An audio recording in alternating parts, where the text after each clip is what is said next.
बिस्मिल्लाहिर्रहमानिर्रहीम। स्टूडेंट्स, आज हमारा क्लासिकल मैकेनिक्स का लेक्चर नंबर 2 है। लेक्चरर मैथमेटिक्स की तैयारी के लिए हमने ये कोर्स स्टार्ट किया हुआ है। तो पिछले लेक्चर में, फर्स्ट लेक्चर में, हमने मैकेनिक्स का इंट्रोडक्शन देखा था, इसकी कुछ ब्रांचेस देखी थी और बेसिक डेफिनेशंस को देखा था। आज मज़ीद हम इसमें कुछ बेसिक चीज़ें जो हैं उनको डिस्कस करेंगे, साथ में कुछ एग्जांपल्स भी देखेंगे। तो आज का जो हमारा लेक्चर है, इसके कोर्स कंटेंट्स आप लोगों के सामने हैं कि हम इसमें डिफाइन करेंगे वो क्या होता है, power, kinetic energy, potential energy, work energy principle, conservative force, conservation of energy वगैरह। Let's start today's lecture. First of all we define work.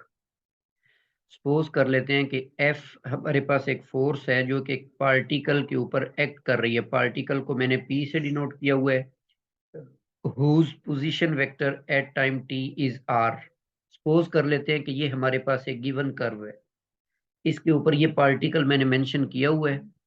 तो सपोज कर लेते हैं कि ये जो arrow indicates that the position path of motion of particle, और ओ जो है ये ओरिजिन को डिनोट कर रहा है।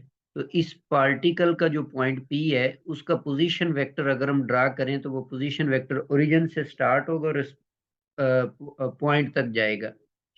इसको हम आर से डिनोट कर लेते हैं, इस पोजीशन वेक्टर को।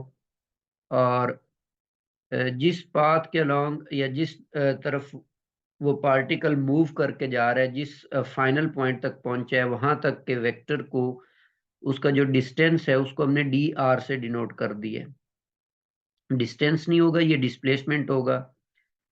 तो इसी तरह से ये पॉइंट पी हो गया, ये उसका इनिशियल पॉइंट है जहां पर पहले पार्टिकल था, और टी टाइम के बाद ये पॉइंट क्यू तक पहुंच गया। तो क्यू का भी पोजीशन वेक्टर हम बना लेते हैं। ये भी किसी भी पॉइंट का पोजीशन वेक्टर बनाने का यही तरीकाकार होता है कि आप उसको ओरिजिन से स्टार्ट करेंगे और उस पॉइंट तक लेकर के जाएंगे। तो ये ओ क्यू जो है ये क्यू का पोजीशन वेक्टर है। तो ये वेक्टर जो है ये आर प्लस डी आर के इक्वल हो जाएगा।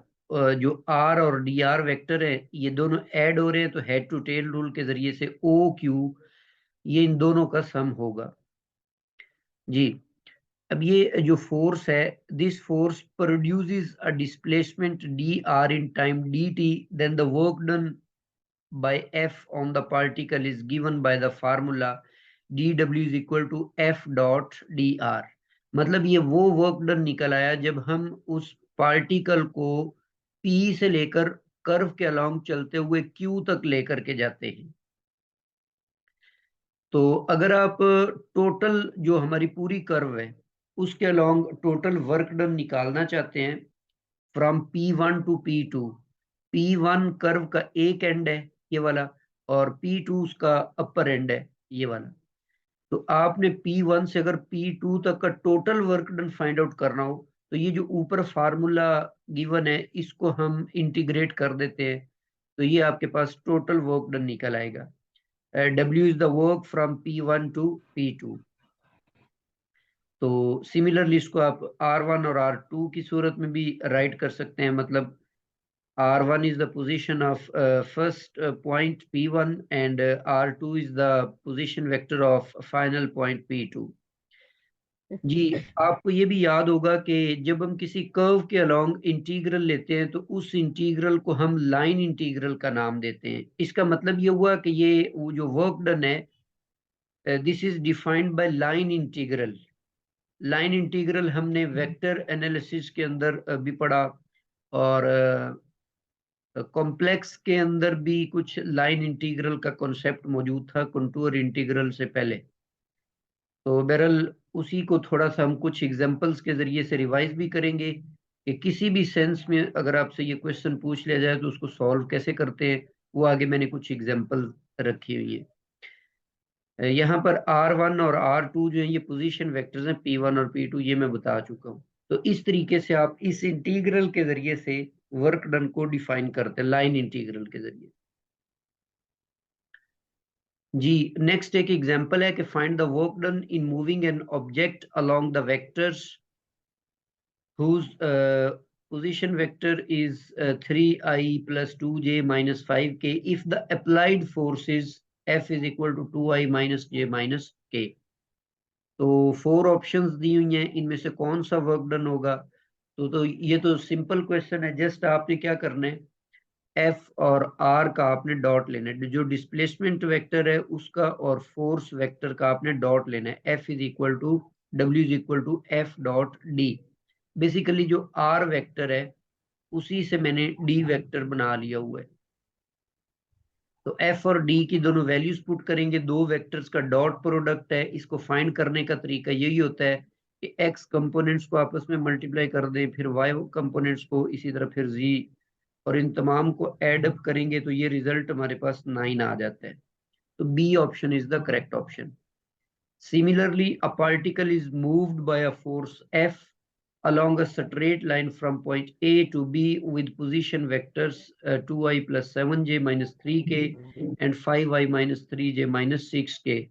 Then work done will be। ऊपर वाले में और इसके अंदर फर्क ये है कि उसमें उसने पूरा डिस्प्लेसमेंट वेक्टर दिया हुआ था। इसमें इस क्वेश्चन के अंदर उसने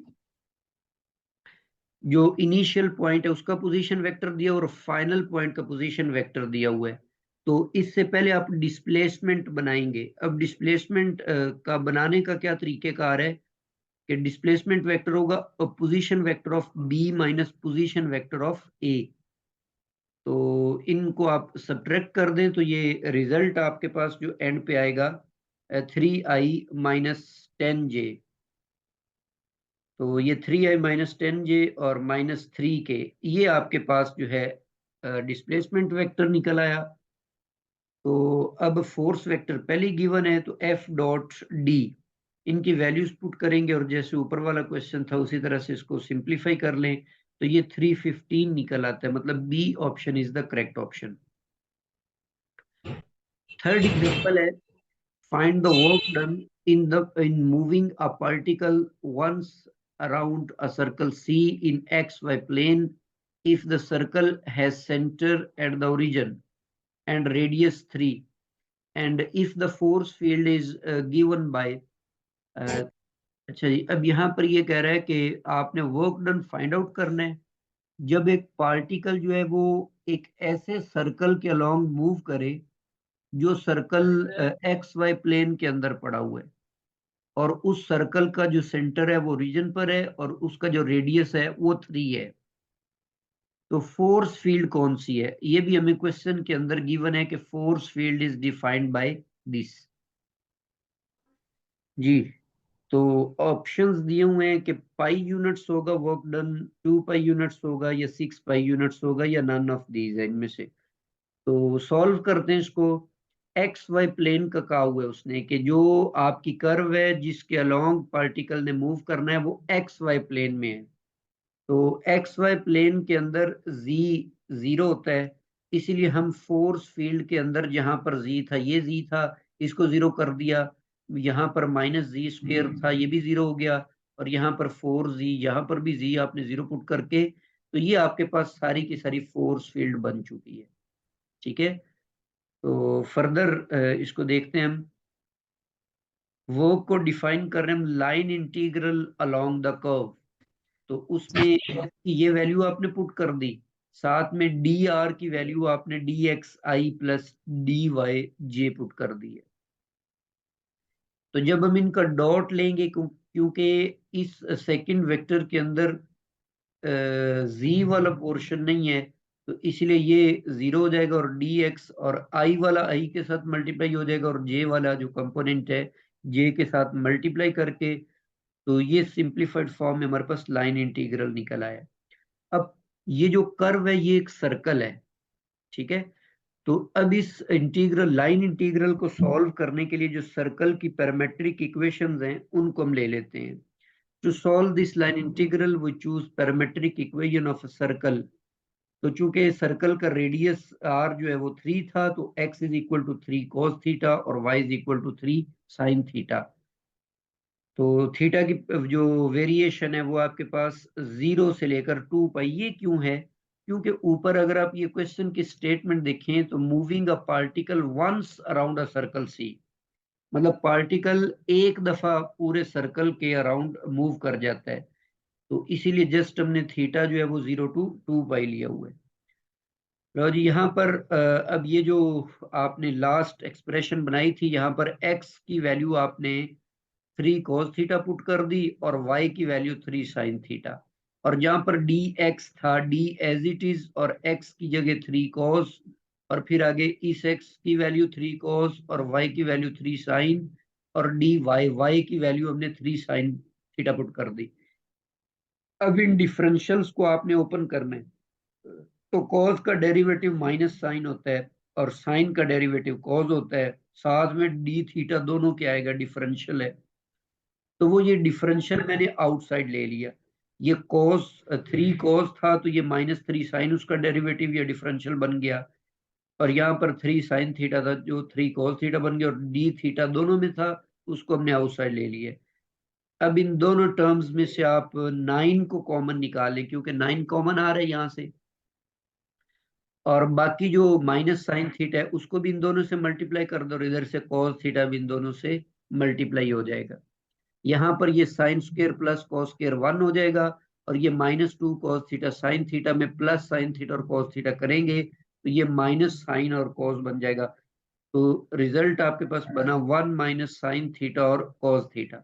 तो 1 की इंटीग्रेशन थीटा आएगी, उसकी लिमिट्स पुट कर दें 0 to 2 पाई, और साइन थीटा और कॉस थीटा, इस पर मैंने पावर रूल लगा के, साइन का डेरिवेटिव साथ मौजूद है कॉस थीटा, तो पावर रूल के जरिए से आपने पावर में एक ऐड कर दिया और डिवाइड भी 2 से कर दिया। तो इसमें अपर लिमिट 2 पाई पुट करेंगे, साइन 2 पाई पर भी 0 होता है, साइन 0 पर भी 0 होता है, और ये जो फर्स्ट टर्म है इसके अंदर आप लिमिट्स अप्लाई करें 2 पाई - 0, तो ये 2 पाई आएगा जो 9 से मल्टीप्लाई होकर 18 पाई बन जाएगा। तो ये आपके पास ऐसा समझ ले लाइन इंटीग्रल की एप्लीकेशन है जो वर्क डन है। तो ये हमने उसी लाइन इंटीग्रल को थोड़ा सा रिवाइज कर लिया इस एग्जांपल के अंदर।